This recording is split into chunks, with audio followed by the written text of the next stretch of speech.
안녕하십니까. 박문호입니다. 지난 시간에 이어서 전사 조절 인자, 결국은 유전자 개수가 중요한 것이 아니고 유전자가 어떻게 발현하는가를 제어하는 시스템. 이쪽 그림에서 보시면 타타박스, 이넨스 이쪽이 뭐냐면 유전자가 이거 보시면 GenX, 요게 유전자 X입니다. 요 유전자 X를 읽기 위해서 이 앞에 이렇게 많은 단백질들이 붙어야 되는 거죠. 그래서 이렇게 많이 붙기 때문에 인간이 만들어낸 단백질은 다른 단백질과 다릅니다. 예를 들면 침팬지의 전두엽에 비해서 기억을 담당하는 유전자하고 인간의 기억을 담당하는 단백질이 기능이 기억 용량의 차이가 나는 겁니다. 그래서 이러한 지금 좀 전에 보여줬던 이런 전사 조절 인자 이 거대한 시스템을 지금 이렇게 예를 들면 이게 뭐냐 하면 성게알이 발생할 때 일어나고 있는 전사 조절 인자의 시스템들입니다. 요 게이트들하고 이제 화살표가 대부분 그런 거죠. 그리고 쭉 보시면 이러한 거대한 시스템들입니다. 지금은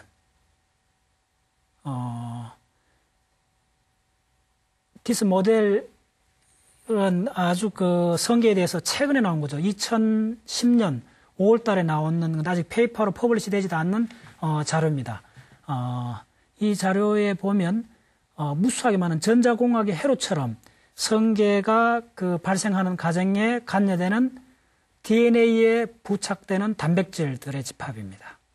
그리고 그 과정을 이제 스위치로 표시하는데 예를 들면 이런 거죠. 전사조절 인자가 쭉 붙고 요 보면 요 뒤 화살표부터 이제 이 유전자가 읽혀지는 거죠. 트랜스크립트가 되는데 그 읽히기 전에 앞단계에 이렇게 많이 붙는 전사조절 인자들이 있는 거죠. 이런 것들이 결국은 세포 내에 지금 여러 가지 회로들 중에 하나인데, 쭉 보시면 이런 회로 속에 그로스 팩터, 성장 인자나, 사이토카인이나 셀 사이클, 그 다음에 DNA 수선하는 영역이나, 그 다음에 세포사, 옵토시스죠. 세포사는 영역이나, 이러한 다양한 영역들이 결국은 유전자적으로 조절되는데, 그 조절하는 것이, 전사 조절 인자의 스위치 시스템이라는 거죠. 한 다른 예를 보면, 지의 브레인에 있어서 그 전사 조절 인자 시스템의 네트워크입니다. 이쪽에 보시면, 노란 타원형은 뭐냐 하면, 전사 조절 인자입니다. 저 보시면, 레귤레터리 네트워크. 예. TFS라는 거는 트랜스크립션 팩터, 전사 조절 인자의 네트워크이죠. 뭐냐면 노란 것들이. 그 다음에 유전자는 뭐냐면 보라색들입니다. 보라색 점들이 있죠. 보시면 이 유전자를 발현하기 위해서 이러한 노란색의 전사 조절 인자의 네트워크들이 있는 거죠. 굉장히 복잡한 네트워크 있죠. 그 네트워크에 의해서 이 개별적인 유전자들이 이 보라색 쪼매는 다수로 된 이 유전자들이 발현하는 거죠. 예. 동시에 혹은 여러 가지 시간 차이를 두고 한 세포 속에서 이렇게 다양하게 발현하는 거죠.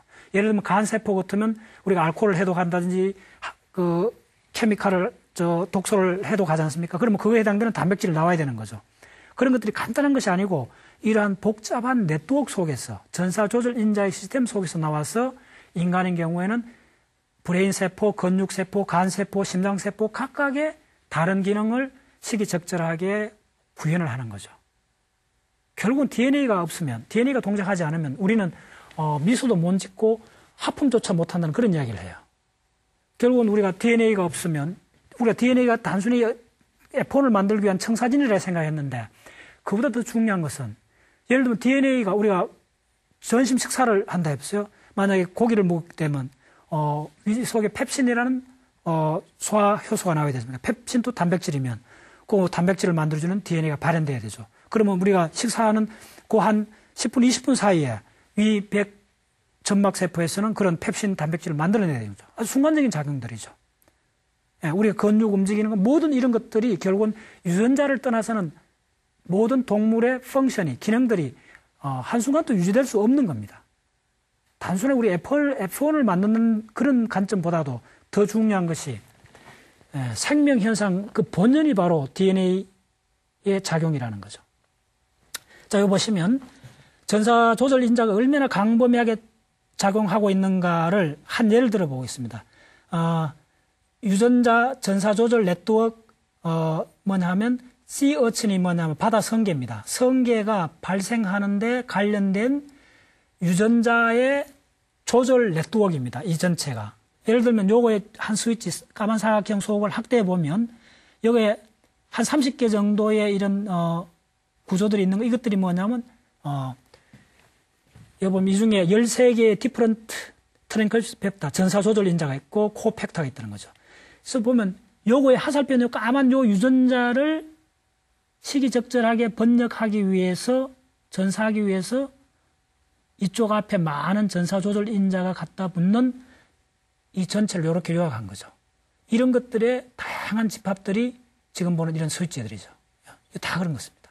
그러니까 수천 개 이상의 이러한 스위치들의 거대한 해변이 우리가 바다에서 흔히 보는 성게의 아래 발생에 일어나고 인간의 태아에서 일어나고 인간의 태아에서는 더 상상할 수 없도록 복잡하게 일어나겠죠. 그래서 이런 그림들이 수백 장 이렇게 합쳐진다 생각해 보세요. 그래서 그것들이 상당히 많은 것이 지금 밝혀지고 있습니다. 이런 모든 것이 바로 게노믹스라는 거죠. 예를 들면 인간의 개성에 관한 것도 결국은 유전자적으로 어느 정도 설명 가능한데 옛날에는 그걸 관련하는 전사 조절하는 유전자가 서너 개였다면 지금은 어떤 개성에 관련되는 유전자가 뭐 수백 개 이렇게 발견되기도 하죠. 그러면 그렇게 많이 발견된 유전자들의 네트워크에 의해서 우리 한 개인의 캐릭터, 개성들이 발현되는 거죠.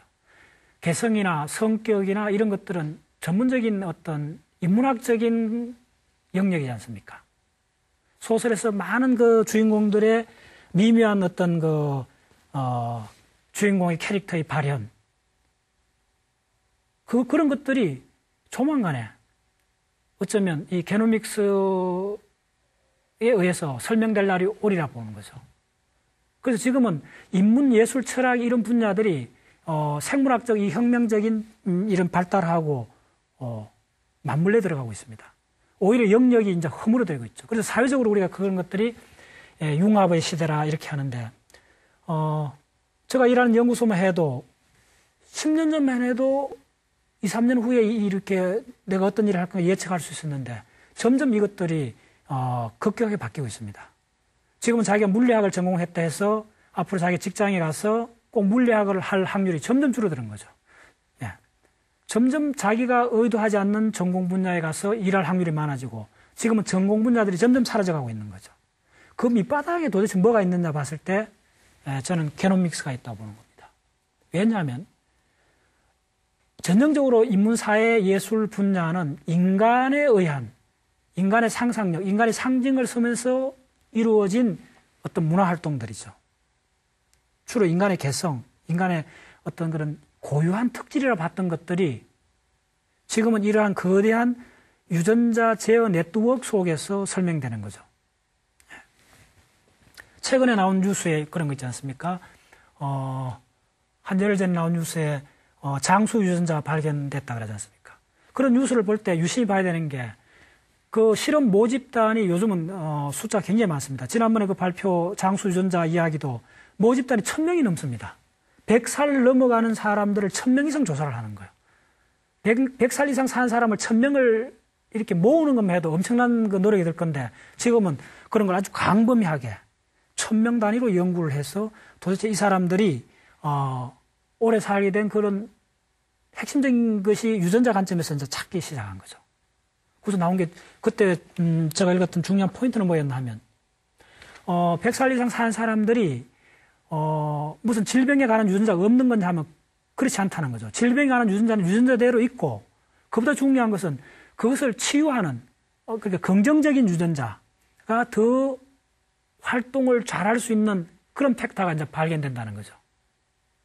그래서 거대한 이런 생명 현상을 볼 때 시스템적으로 네트워크적으로 보는 관점이 게노믹스의 핵심입니다.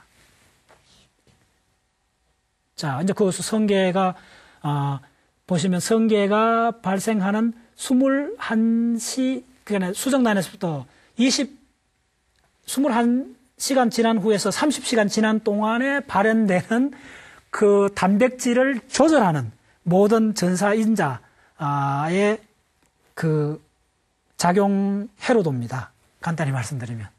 물론 전부 다는 아니겠죠. 지금까지 인간이 발견한 2010년도에 지금까지 발견진 성계 알이 발생하는 과정에 한 9시간에 걸쳐서 일어나고 있는 유전자의 발현을 제어하는 전사 조절 인자의 스위치 시스템들의 집합도입니다. 그렇죠. 24시간에서부터 30시간 사이에 관련되는 전사 조절 인자 스위치 시스템들이죠. 이렇게. 지금 이 분야는 국내에는 뭐 거의 아직 번역이 안 됐는데 이 분야에 많은 책들이 나오고 있습니다. 제목 간단히 말씀드리면 Computational Modeling of the Gene Regulatory Network 나오지 않습니까? 유전자 제어 네트워크의 컴퓨터적인 모델링.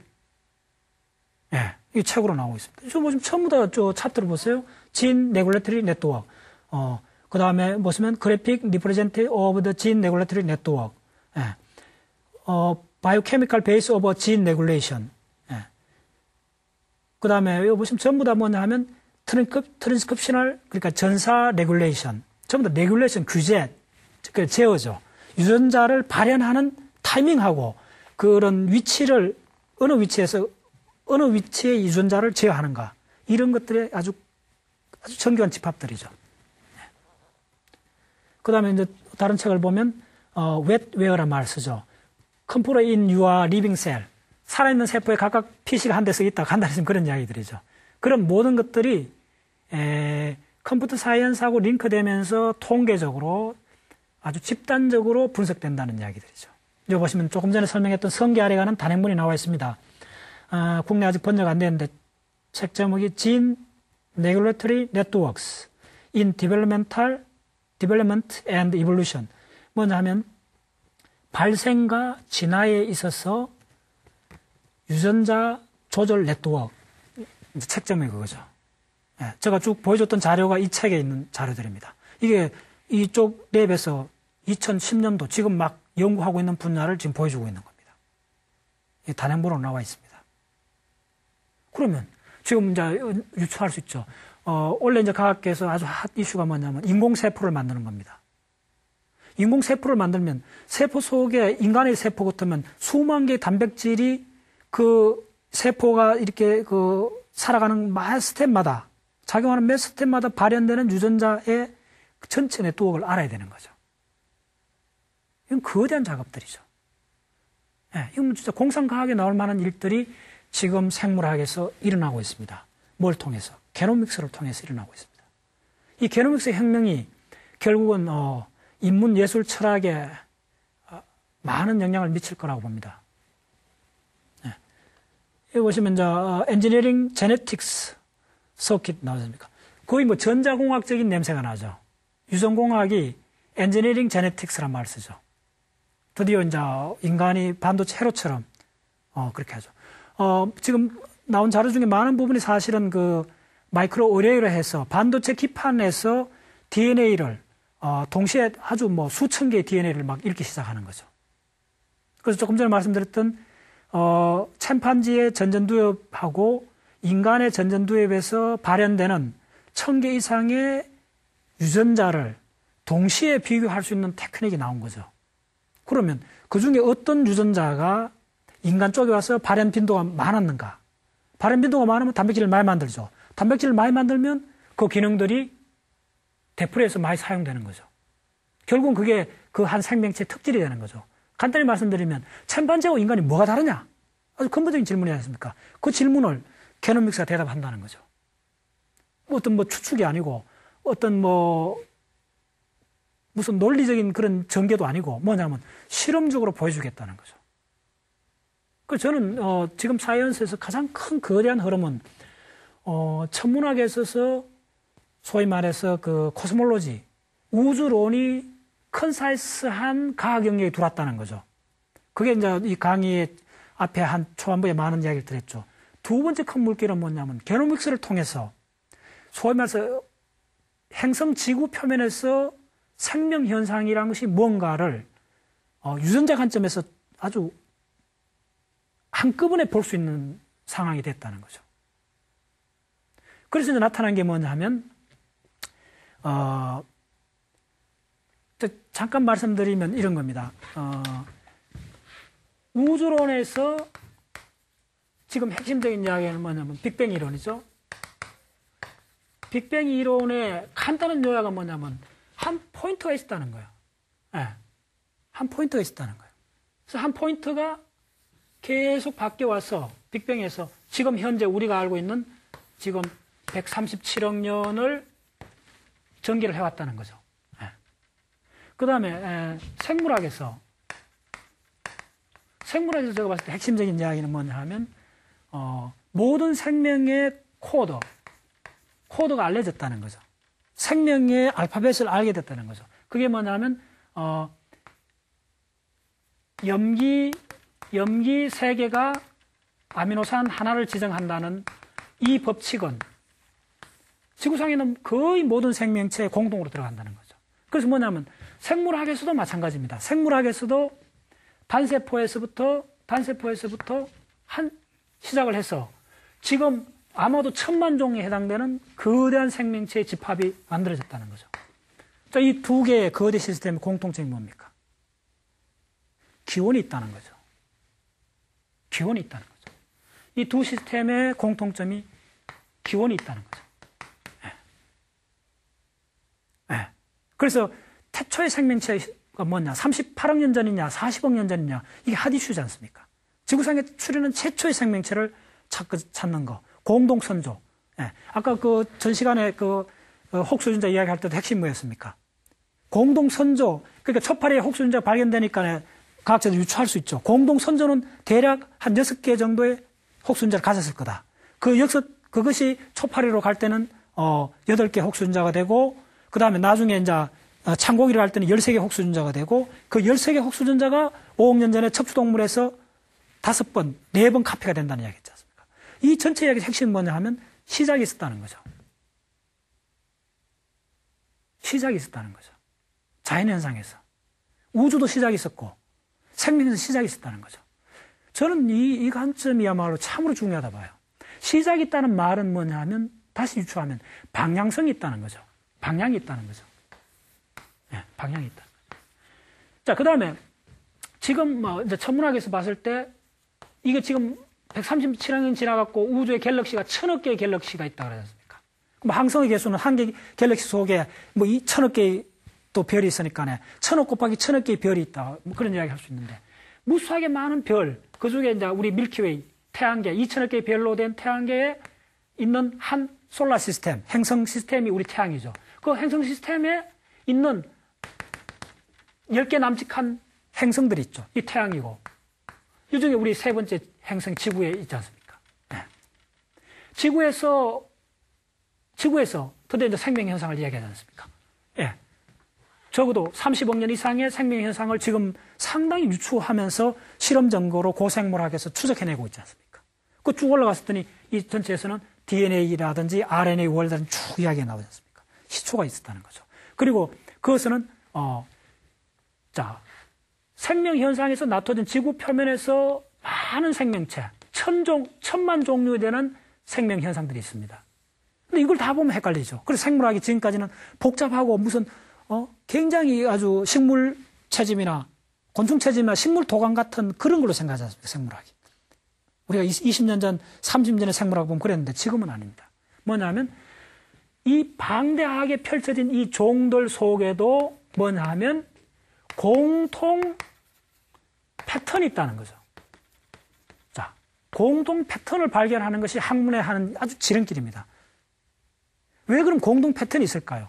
지금 태양 시스템에서도, 이 우주 시스템에서도 공동 패턴을 찾는 거죠. 그게 뭐냐 하면 원자나 분자를 보면 이 1000억 개의 갤럭시가 별이 형성된 다양한 별의 그 물리나 아주 복잡하지만 그것이 분자 레벨에서 원자 레벨에 들어가면 4-5개의 핵융합으로 모아지지 않습니까? 우리 제가 강의를 쭉 했는데 몇 가지 핵융합을 모아지면 그것을 들어가는 수소 원자의 수소의 핵융합 보면 그건 아주 단순 명확하지 않습니까?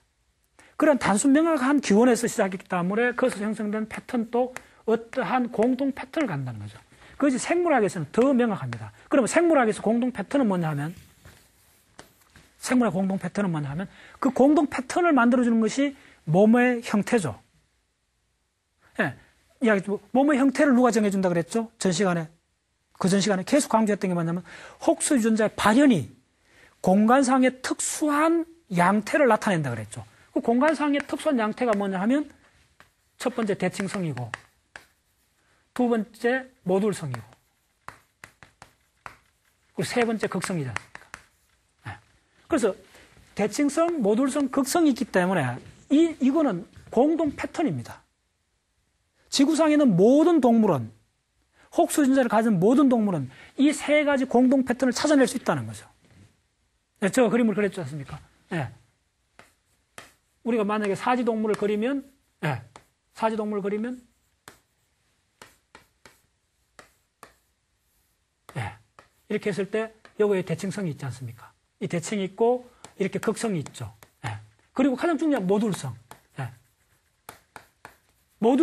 모듈성의 핵심은, 자, 여기서 가장 중요한 이야기입니다. 이것이 결국 모듈성인데, 우리 척추동물은 동전을 포개놓은 것 같다 그랬지 않습니까? 수도 없이 이야기했는데, 척추라는 이 마디라는 동전, 유닛들을, 모듈을 이렇게 쌓은 거죠. 예. 수십 개 쌓은 것이 바로 척추동물입니다. 예. 그러면 이 모듈이 갖는 핵심적인 개념은 뭐냐면 반복성입니다. 예. 그래서 지난 시간에도 이야기했지만, 진화는 무지하게 많이 반복합니다. 예, 진화에서 반복이 드러나는 게 바로 수렴진화죠.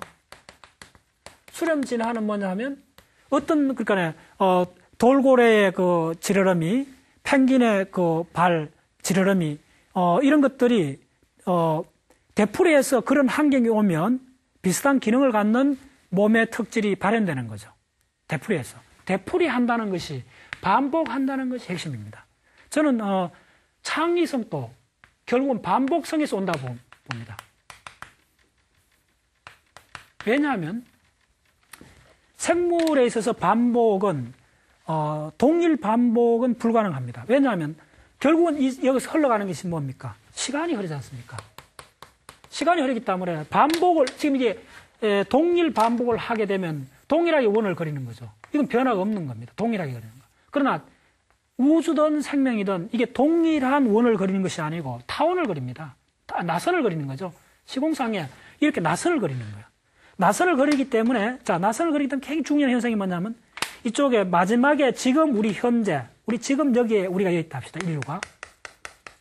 우리가 여기 있을 때, 우리가 인문, 사회, 생물학 많은 현상에서 지금 우리 현 시대 단면을 자르면, 인간 사고의 총집합이 인간 문화를 만들고 많은 시스템을 만들었지 않습니까? 그걸 다 보면 그 상호작용이 너무 복잡해서 보이지가 않아요. 그럴 때 어떻게 되느냐 하면 자연을 보는 방법론으로서 그때 어떻게 되냐면 여기서 우리가 받는 이 한 패턴을 여기서 무수하게 많기 때문에 위로 올라가면 여기서 기본 패턴 숫자가 줄어드는 거예요. 위에 올라가면 한 점인 거죠. 위에 올라가면. 그러니까 우리가 비교해야 될 패턴의 숫자가 기원을 추적하게 되면 패턴의 개수가 줄어드는 거죠. 아주 단순한 시스템을 보게 되는 거죠. 그런데 중요한 것은 이쪽에서 있는 많은 여기 두 개의 패턴이 있다면 여기서 이렇게 연결되고 이렇게 나온 거죠. 다. 그래서 우리가 추적해 갈 수 있다는 거죠. 그래서 제가 하는 이야기는 기원을 추적하라는 거죠. 기원을 추적하면 단순한 시스템 만나게 된다는 거죠. 기원의 추적이 중요한 게 뭐냐면 우주의 생명 현상이나 물리 현상에서 이 바깥은 없다는 거예요. 그러니까 여기서 이렇게 떨어가는 거 말고 이렇게 나가는 시스템이 없다는 거죠. 이렇게 나가는 시스템이 있었으면 다른 코드가 생명에서는 다른 코드가 나올 수 있어야 되는데 다른 코드는 없죠. 예. 아미노산 이 지정하는 코드는 다 지구상에 있는 모든 생명체 약간의 그 미토콘드리아에서 약간 변형이 있긴 했지만 거시적으로 봤을 때는 거의 변화가 없습니다. 예. 그렇기 때문에 엉뚱하게 존재하는 어떤 것들을 하지 않아야 되는 거죠. 예. 이런 게 없다는 거죠. 그 기원만 추적하면 되는 거죠. 그래서 기원을 추적을 왜 해야 되나 다시 요약하면 우리가 현재 만나고 있는 이 시스템에서 패턴을 봐야 되는데 이 시스템 자체가 너무 복잡하기 때문에 패턴을 발견하기가 굉장히 어렵습니다. 어렵기 때문에 기원을 추적하는 거죠. 그러나 우리가 항상 일어나고 있는 사물의 여러 가지 현상에서 공동 패턴을 찾는 노력을 해야 되죠. 그것이 학문하는 요체입니다. 제가 봤을 때는. 그래서 그걸 먼저 하면 제가 이야기하는 패턴의 발견입니다. 패턴을 발견하라. 예. 기원을 추적하는 것은 패턴 발견의 아주 지름길이죠. 기원을 추적할 수밖에 없죠. 우주 시스템이나 그 속에는 당연한 우주의 한 부분인 생명 시스템도 기원이 있었다는 거죠. 이상 중요한 거 없습니다. 제가 봤을 때는. 우주든 생명이든 기원이 있었다는 거죠. 그럼 추적해낼 수 있다는 거죠. 네. 기원이 없다 하면 우리가 추적할 수 없죠. 그 끊임없이 망으로 연결됐다. 기원이 없다. 그러면 추적할 수 없죠. 근데 다행히 우주도 기원이 있고 생명 현상도 기원이 있다는 거예요. 그러면 어떻게 되느냐? 학문은 기원을 추적하면 되는 거죠. 지금 우리가 보여준 이 현상들이 아무리 복잡해도 기원을 추적하면 몇 개의 구성 요소로서 설명 가능하다는 거죠. 그래서 제가 별에서부터 우주 전체에서 몇 개의 구성 요소라는 게 뭐냐 하면 양성자와 전자와 광자 이 세 가지로서 우주에 존재하는 모든 현상, 중력을 제외하고 우주에 존재하는 모든 현상을 설명하겠다는 겁니다.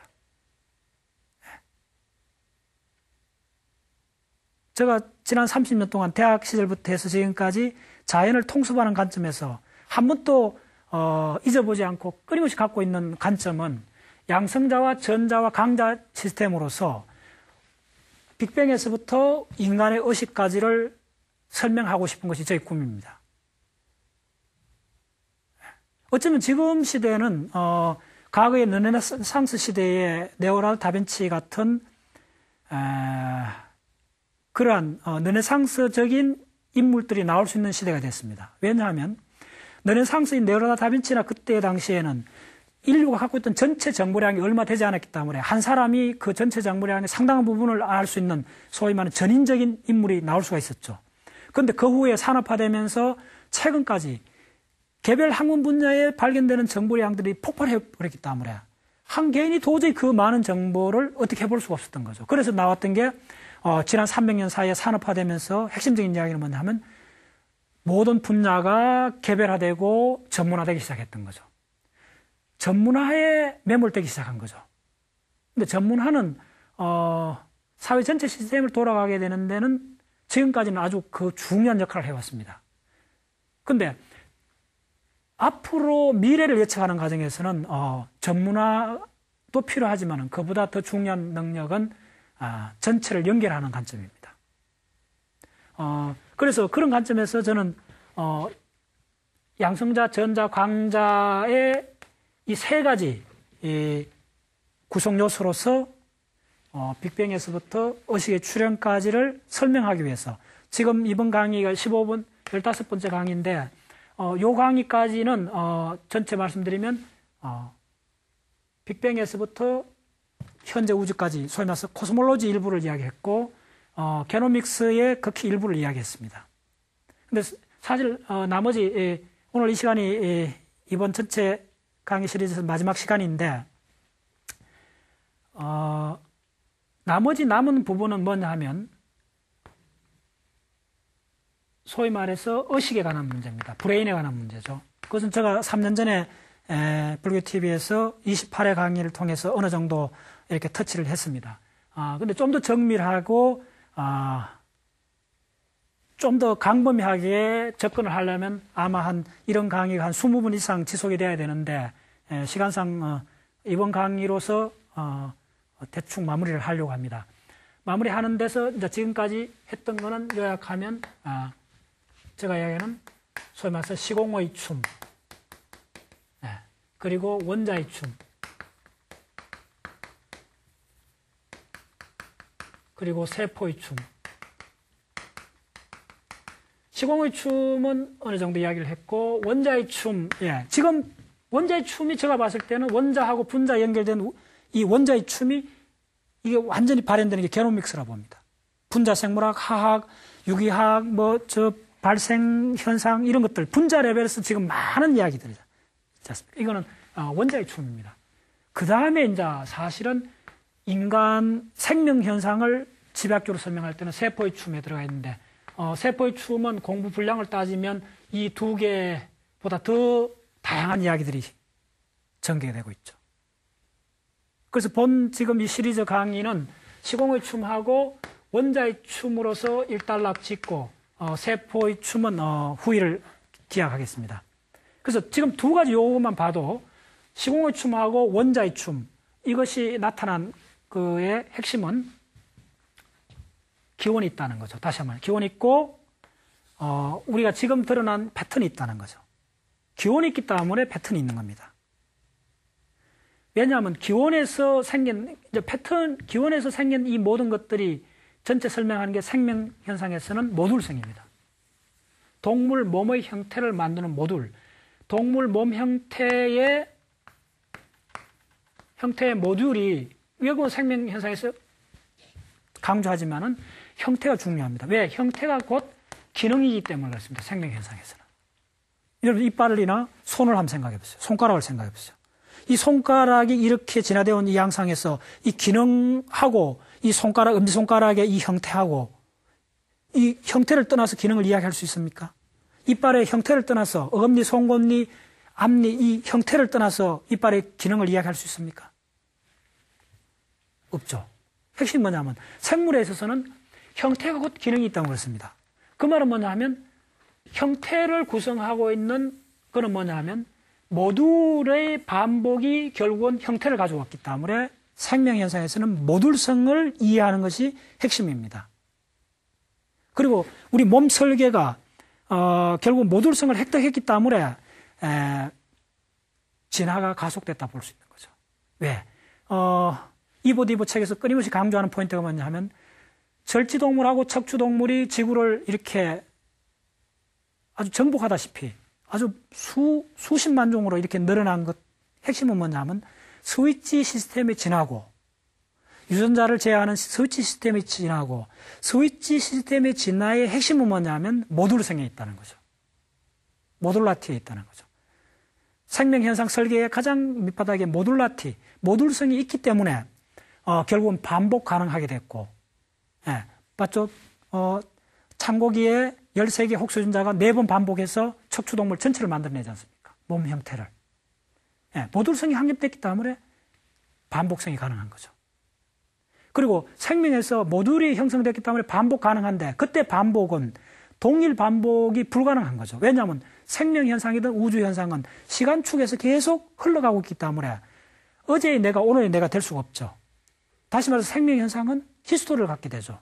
히스토리를 갖기 때문에 동일한 입력이더라도 내가 예를 들면 어떤 수학 공식을 고등학교 때 이해하는 거하고 대학 때 이해하는 거 완전히 다르지 않습니까?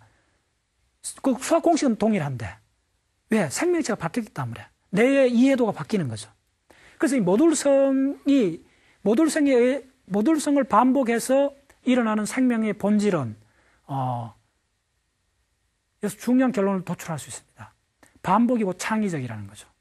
반복이 곧 환경에 적응하는 핵심적인 개념이라는 거죠. 그래서 반복을 가능하게 한 것이 뭐냐 하면 모듈라티에 있고, 다른 예를 들어보겠습니다. 모듈라티에 가장 중요한 게 레고 블락 같은 거죠. 레고 블락을 우리가 사서 많은 우리 모양들을 만들어내지 않습니까? 근데 레고 블락 형태가 랜덤하다 생각해 보세요. 형태를 만들 수 있는가? 없죠. 힘들죠. 카오틱하죠. 생명에서 본질이 뭐냐면 다시 한번 말씀드려요. 레고 블락처럼 모듈이 확립됐기 때문에 조작 가능성을 획득했다는 거죠. 그래서 모듈성이 결국은 조작성을 낳았다는 거죠. 그 DNA에서 조작성이 뭡니까? 바로 전사 조절 인자 시스템이죠. 뭘 조작하느냐? DNA의 유전자의 단백질 만드는 유전자의 발현하는 장소하고 시기를 조절하는 거죠. 레귤레이터리 시스템이 가능한 게 뭐냐 하면 조작성이 되기 때문에 거죠. 조작성 어디서 왔느냐? 모듈성에서 온 거죠. 예. 유전자처럼 이렇게 블록화되고 전사 조절 인자처럼 블록화되지 않으면 제어할 수가 없죠. 그래서 모듈성이 결국은 조작성을 낳고, 이게 다른 말로 하면 우리가 인간 문화로 보면 이렇습니다. 인간 문화에서 우리가 모듈생의 덩어리는 뭐냐면 여러분들 국어사전을 한번 보세요. 국어사전에 10만 개의 단어가 있다 합시다.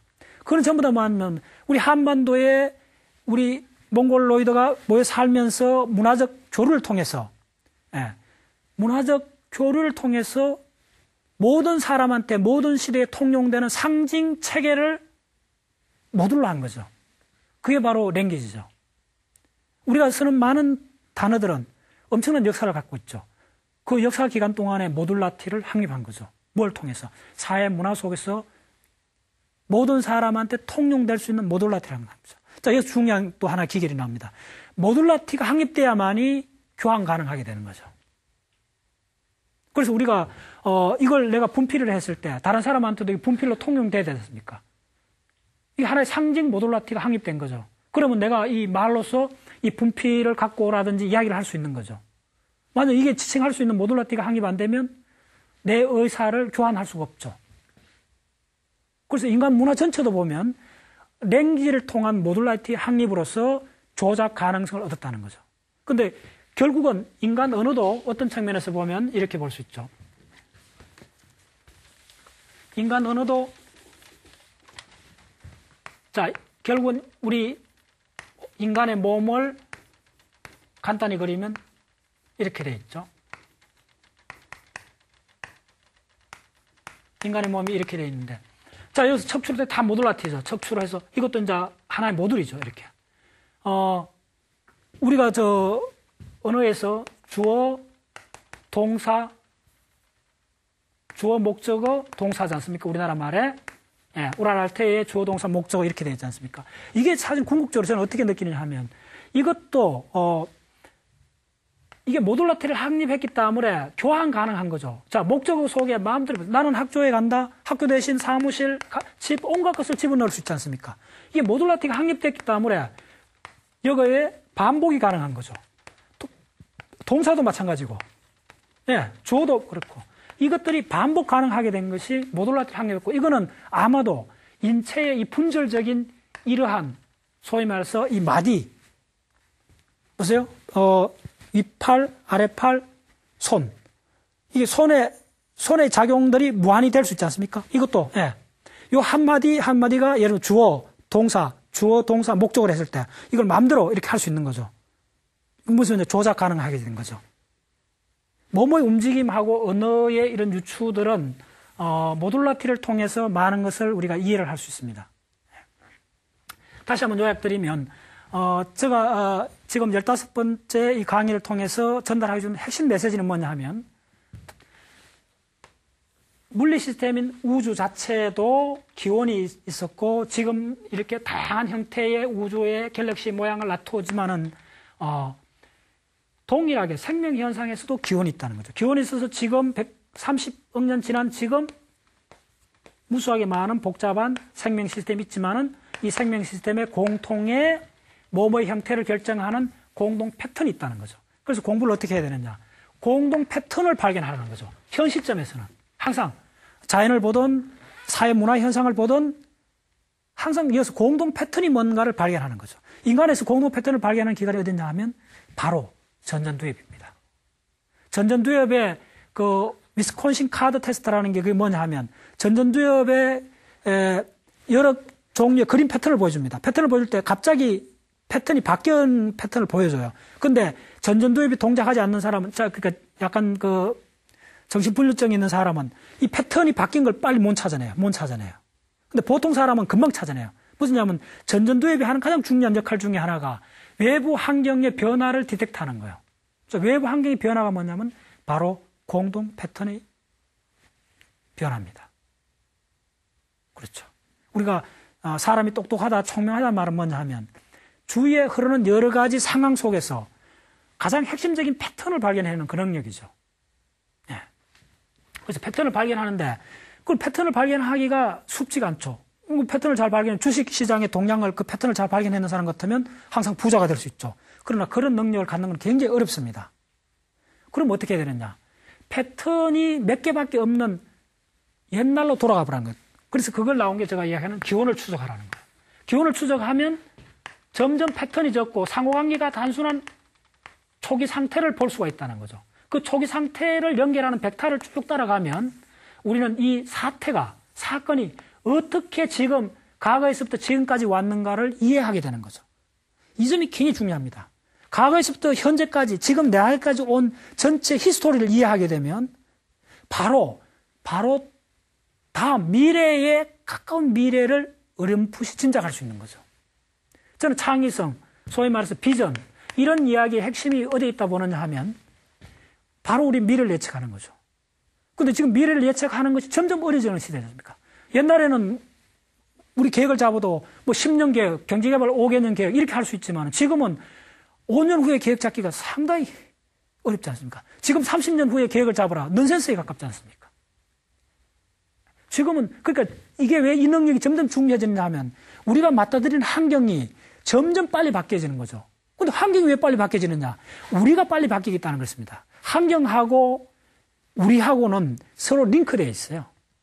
저는 그런 이야기를 흔히 하기 전에 요즘 사람들이 자살을 많이 하는 걸 저는 어떻게 이해하느냐 하면 우리가 만든 문명의 기기 중에 대부분 디지털 기기가 점점 많아지지 않습니까? 디지털 기기가 많아지니까 디지털 기기는 주로 고쳐 쓰지 않습니까? 여러분 디지털 시계 고장나면 고쳐 씁니까? 아니지 않습니까? 아날로그 시계는 옛날엔 고쳐 썼죠. 근데 우리가 만든 물건이 점점 디지털화돼 가니까 디지털은 고장나면 버리지 않습니까? 좀 유추해보면 사람이 웬만하면 옛날 같으면 고쳐서 병원에 가서 이렇게 잘 해갖고 이렇게 살라고 노력을 해야 되는데 지금은 우리가 만든 환경이 점점 디지털화되니까 온오프시잖아요. 살든지 죽든지 두 가지 상태밖에 없지 않습니까? 그거에 소위 말해서 환경에 역습을 당하고 있다 보고 있어요. 우리가 내뿜은 환경, 우리가 만드는 문명의 이기가 갖는 일반적인 모드가 온오프니까 우리도 쉽게 아날로그적으로 고쳐 쓴다는 개념보다 그냥 더 간단한 자살을 택하게 되는 거죠. 뭐 저는 가는 그런 생각을 해보는데, 예. 결국은 뭐냐면 이 이야기의 핵심은 우리하고 우리가 만든 환경이 원초적으로 불가능하다는 겁니다. 이거 철학적으로 굉장히 중요한 문제인데 결국 주객이 분리 안 된 그 한 상태로 들어갈 수 있다는 거죠. 그게 뭐냐 하면 그 초기로 올라가면 우리는 시공을 볼 수 있는 거죠. 예, 시공의 사유를 하라는 거죠. 시공의 사유야말로 결국은 아무리 많은 이야기하고 아무리 많이 나타나는 현상이 복잡해도 시간과 공간 속에 일어나는 일이죠. 일어난 일의 핵심은 뭐냐? 시간과 공간 속에 일어나는 변형들, 트랜스포메이션이라고 그러죠. 변환 과정들이죠.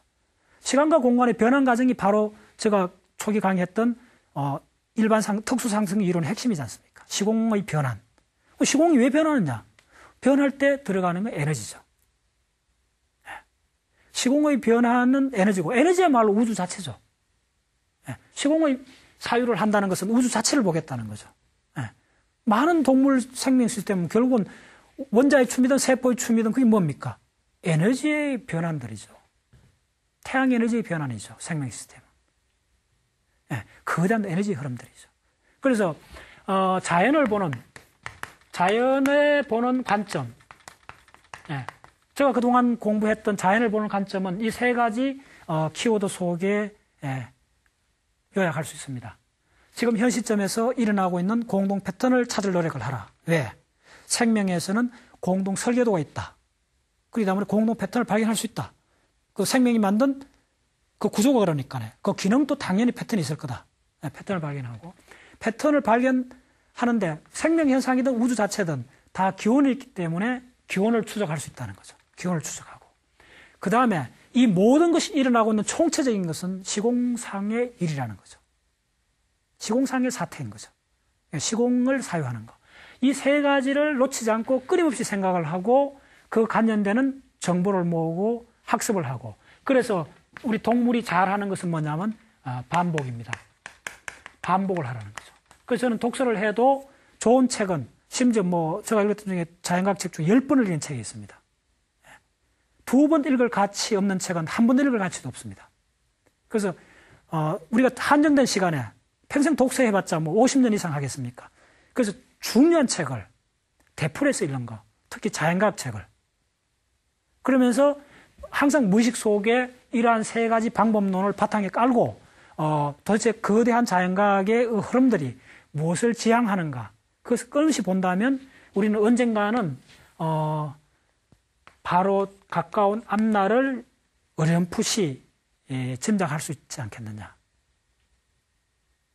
결국은 모든 학문의 궁극적인 판단에 관한 문제죠. 마지막 우리 벌어진 이 전체 생명 현상에 그러한 도대체 우리가 이 행성 지구에서 호모사피엔스라는 생명의 형태로서 기껏해야 한 100년 정도 보내는데 마지막 임종 순간에 도대체 내가 이 한 순간에 존재했던 이 우주 현상 속에 나라는 것이 도대체 뭔가 하는 것을 짐작은 해야 되지 않겠습니까? 예, 감사합니다. 이것으로 본 강좌 마치겠습니다.